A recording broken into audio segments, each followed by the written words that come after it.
Shalom, salam semangat. Jumpa lagi bersama saya. Perkenalkan, nama saya Victoria Geseran, jurusan peternakan di Universitas Nusa Cendana Kupang. Kali ini kita akan membahas tentang struktur dan fungsi fisiologis alat pencernaan ternak ruminansia. Mari kita lihat.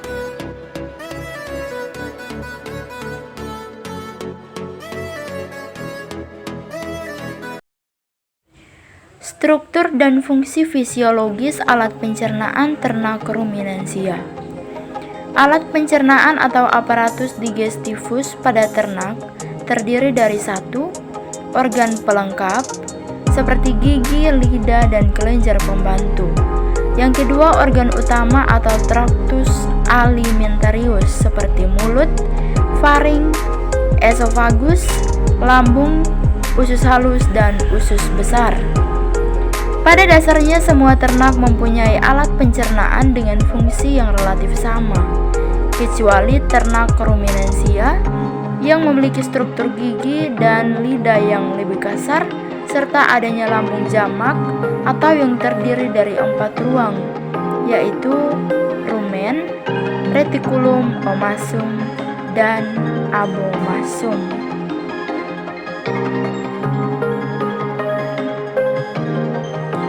Oke, baik, kita masuk. Yang pertama adalah organ pelengkap. Organ pelengkap terdiri dari gigi dan lidah.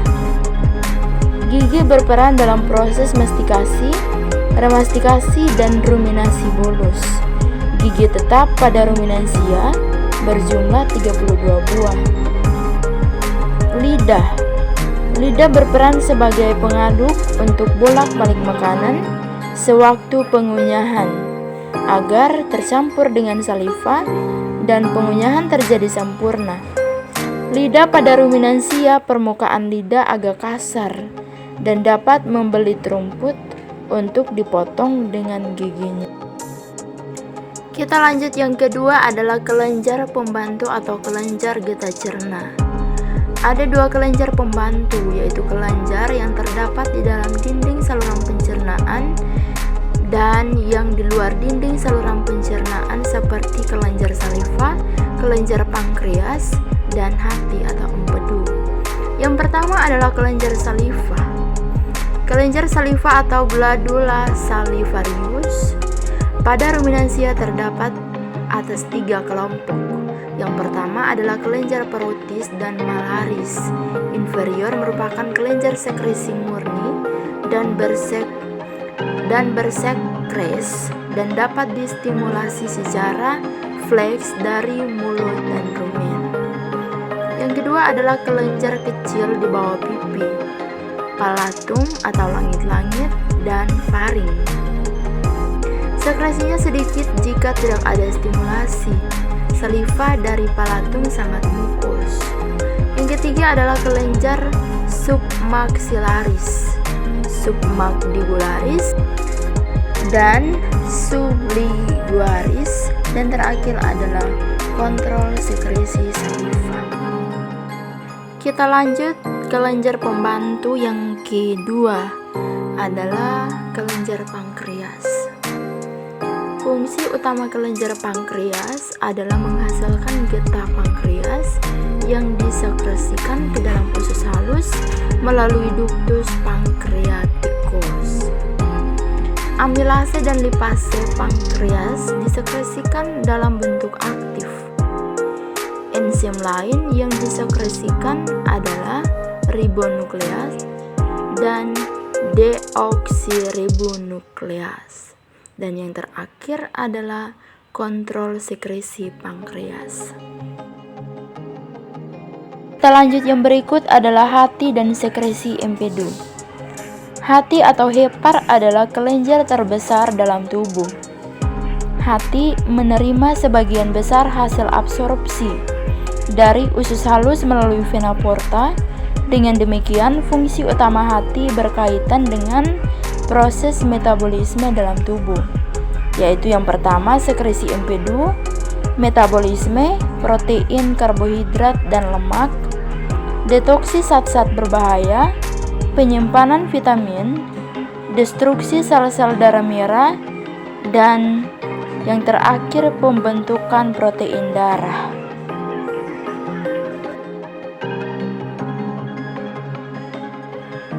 Kita lanjut, yang berikut adalah empedu. Empedu merupakan getah yang disekresikan oleh hati berwarna hijau atau biliverdin, kekuning-kuningan atau bilirubin. Rasanya pahit dan ditampung dalam kantung empedu atau vesica veli seperti hewan kuda, tikus, dan lain sebagainya. Fungsi empedu adalah yang pertama, mengemulsi lemak lipida tertentu termasuk kolesterol dan diekskresikan melalui garam empedu. Dan yang kedua adalah menetralisir asam ketika stimulus masuk duodenum. Dan yang terakhir, kontrol sekresi empedu. Kita bahas organ yang terakhir adalah organ utama. Organ utama yang pertama adalah mulut. Mulut adalah organ penerima dalam sistem pencernaan yang menerima dan mengambil makanan.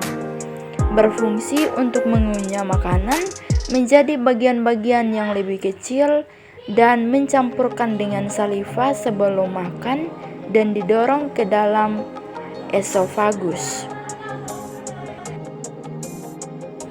Kita lanjut, organ utama yang berikut adalah kerongkongan atau esofagus.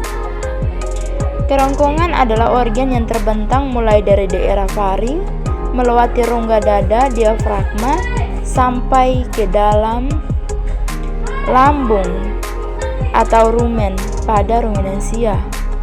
Esofagus dalam keadaan normal tertutup pada bagian atas oleh sphincter cranialis dan pada bagian bawah yang berhubungan dengan lambung oleh gastroesophagus. Kita lanjut, organ utama yang ketiga adalah lambung atau ventriculus.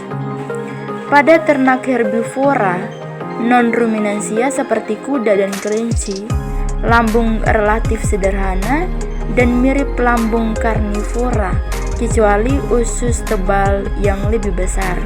Sedangkan pada herbivora ruminansia lambungnya lebih besar dan kompleks, terdiri dari rumen, retikulum, omasum, dan abomasum. Pada kuda, lambung merupakan saluran yang membesar di bagian belakang diafragma. Proses fermentasi berlanjut di sekum dari usus besar. Oke, baik, kita lanjut. Yang berikut adalah rumen, berbentuk seperti handuk, perut handuk. Rumen merupakan bagian terbesar dari sistem lambung ruminansia, memenuhi sebagian besar ruang perut sebelah kiri dan ventral. Terdiri dari dua kantong yang terpisah oleh tiang otot, yaitu kantong sebelah dorsal atau saccus dorsalis dan kantong sebelah ventral atau saccus ventralis, dan berhubungan secara bebas dengan retikulum melewati lipatan rumen reticularis.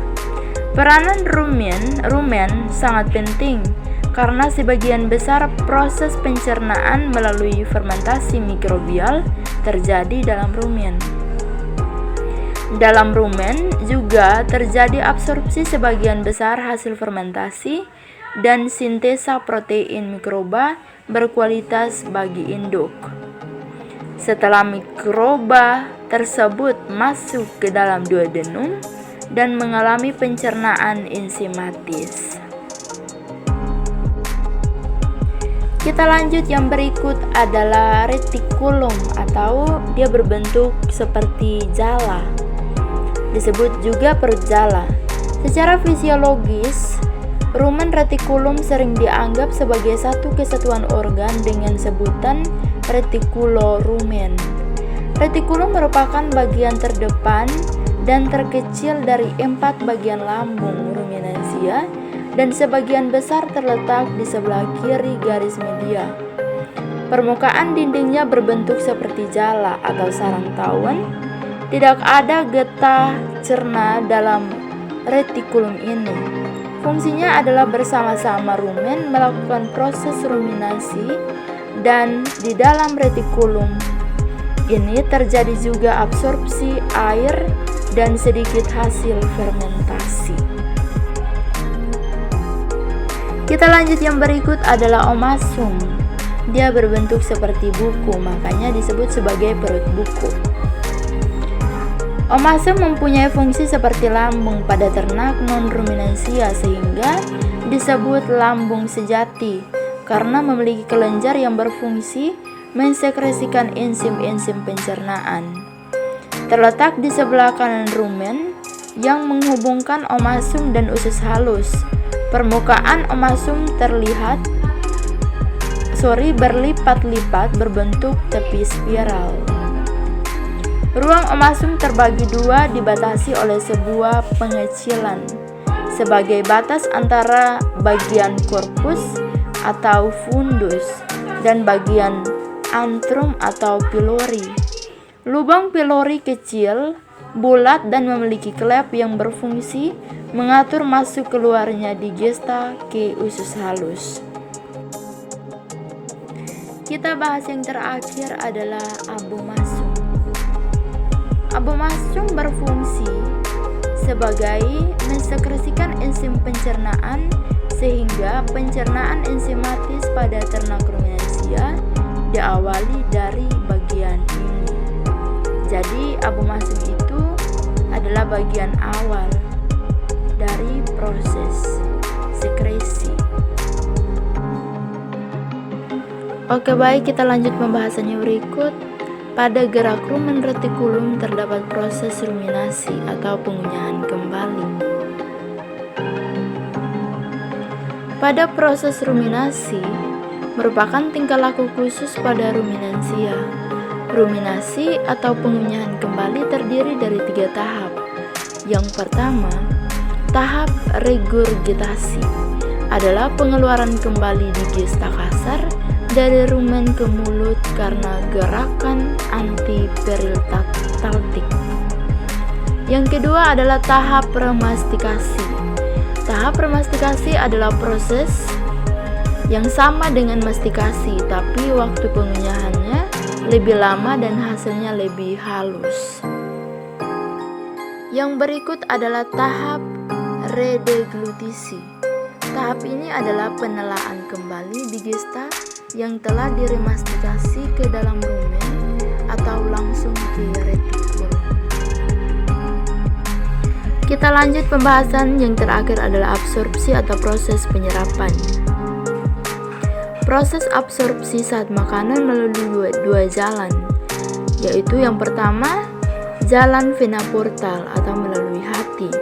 Adalah saat makanan yang masuk ke dalam pembuluh darah melalui membran usus akan beredar melalui vena porta, diteruskan ke hati, kemudian melalui vena cava posterior masuk ke dalam sirkulasi sistemik. Yang kedua adalah jalan limpatik atau tidak melalui hati, adalah saat makanan yang masuk ke dalam kapiler limfe melalui membran usus akan masuk melalui pembuluh limfe yang lebih besar dalam submukosa, menembus masuk ke dalam ductus thoracicus dan kemudian ke sistem veno sub dekat jantung bagian anterior masuk ke dalam sirkulasi sistemik. Berikut adalah mekanisme absorpsi. Penyerapan zat-zat makanan melalui epitelium membran mukosa usus ke dalam darah dibedakan menjadi 3 cara. Yang pertama, transfer pasif atau difusi dan osmosis, atau migrasi sederhana melalui pori dalam membran sel yang terjadi karena adanya gradien konsentrasi dalam lumen usus halus dan di dalam sel epitel usus. Yang kedua adalah transport aktif atau difusi dipermudah. Pada dasarnya sama dengan transfer pasif. Bedanya difusi ini memerlukan karier pada permukaan sel penyerap sehingga prosesnya lebih cepat. Yang ketiga adalah pinocitosis adalah penyerapan zat makanan dari lumen ke dalam sel mukosa dan merupakan proses yang sangat selektif. Pada absorpsi dalam usus melalui 3 tahap. Yang pertama, transport ion dan zat dari lumen ke sel epitel usus. Yang kedua, metabolisme zat-zat tersebut dalam sel usus. Yang ketiga, masuknya zat yang telah dimetabolisme ke dalam darah atau Sekian pembahasan kita hari ini, semoga bermanfaat. Saya mahasiswa yang masih butuh banyak belajar. Oleh karena itu, saya mohon maaf jika ada kekurangan, dan mari kita semua sama-sama belajar untuk saling melengkapi. Shalom, sampai jumpa di video selanjutnya.